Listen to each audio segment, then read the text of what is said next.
Hello friends, तर आज आपण पुन्हा एकदा 1 किलोचा एक टॉल केक पाहणार आहोत। हा आहे चॉकलेट फ्लेवरचा केक। आता तुम्ही म्हणाल ताई याचा स्पॉन्ज, तर काय झालं, रात्री ऑर्डर आली होती मला, म्हणजे आदल्या दिवशी, आणि हा केक जो आहे तो मी रात्रीचाच करून ठेवला। आणि त्या दिवशी आमच्याकडे लाईटचा एवढा प्रॉब्लेम होत होता, त्याच्यामुळे मग मी ह्याचं पहिल्यापासून तो शूट करू शकले नाही, कारण मी रात्रीच हा क्रमकोट करून फ्रीजमधून सेट करून घेतला, कारण ह्यांना हा दुसऱ्या दिवशी लवकर पाहिजे होता। आणि माझ्यापासून जवळपास 20 किलोमीटर अगदी खड्ड्या-खुड्ड्यांच्या रस्त्यांमध्ये हा केक न्यायचा होता।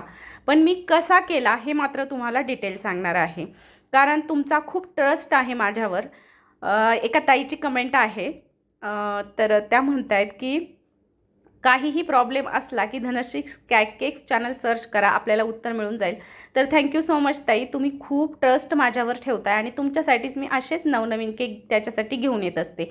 तर आता कालच्याच व्हिडिओमध्ये आपण एक ट्रिक्स शेअर केली मागच्या व्हिडिओमध्ये, की जर आपल्याकडे फ्लेवरचे इसेन्स नसतील तर आपण काय ट्रिक यूज करायची। तर आज तुम्हाला मी चॉकलेट केकचं कसं करायचं ही एक कमेंट आली होती एका ताईची, तर म्हटलं चला आज चॉकलेट केकविषयी थोडंसं बोलूयात।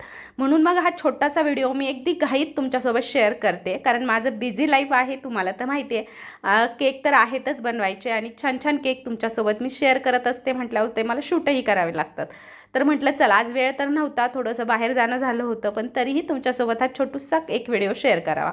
तर आता चॉकलेटचा केक बनवण्यासाठी इथे मी घेतलेला आहे 6 इंचाचा टीन, टॉल टीन घेतलेला आहे। 400 ग्रॅम प्रेमिक्स घेतलं किंवा 2 कप घ्यायचे आणि ते छान असं बेक करायचे। आता तुमच्याकडे व्हॅनिला इसेन्स टाकतो आपण किंवा चॉकलेट इसेन्स टाकतो, तर चॉकलेट प्रीमिक्सला प्रॉपर चॉकलेटची टेस्ट असते, त्याच्यामुळे तुम्हाला इसेन्सची गरज नाही। तुम्हाला जर वाटत असेल आपल्याला एक्स्ट्रा चॉकलेटी हवं आहे, तर तुम्ही थोडंसं चॉकलेट जे येतं डार्क कंपाऊंड ते किसून वापरू शकता बेसमध्ये, म्हणजे छान होईल, किंवा थोडेफार चोको चिप्स ॲड करू शकता। पण मी तर म्हणते गरज नाही आहे, तुम्हाला जे टाकायचे ते तुम्ही फिलिंगमध्ये टाकू शकता, आणखी एक्स्ट्रा टेस्ट येईल। आणि इसेन्सची गरज नाही, आताचे जे प्रीमिक्स आलेत ते प्रीमियम क्वालिटीचे आहेत, त्याच्यामुळे तुम्ही फक्त स्पॉन्ज बिना इसेन्सचा बनवू शकता, छान होतो चॉकलेट प्रीमिक्सचा।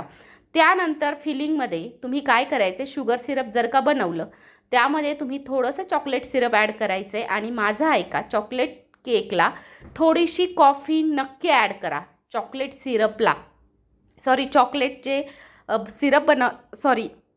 जे शुगर सिरप बनवणार आहात त्यामध्ये थोडीशी कॉफी ॲड करा। चॉकलेट केकला अप्रतिम आणि रिच अशी टेस्ट देतो। तुम्ही माझं एकदा नक्की ऐका, कारण एका ताईची कमेंट आली, त्याच्यावरून मला सुचलं की चॉकलेट केकला ताई कसं करायचं। हे झालं फ्लेवर्ड केकचं, म्हटलं चला तुम्हालाही सांगावं। तर आता केकबद्दल थोडंसं बोलूयात। केकचं काय झालं, केकचा सेम असा फोटो पाठवला आणि सेम असाच पाहिजे, म्हटलं ठीक आहे काहीच प्रॉब्लेम नाही। आणि माझ्याकडे जे त्यांना पाहिजे ते मटेरियल अवेलेबलसुद्धा होतं।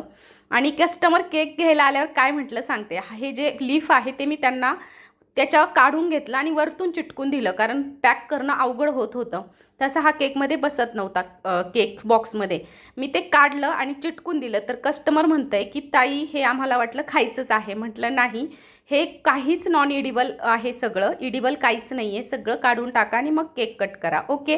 तर चला, व्हिडिओ जर आवडला तर एक लाईक नक्की करा, ट्रिक आवडली तर आणखी एक लाईक करा। भेटूयात नवीन व्हिडिओमध्ये।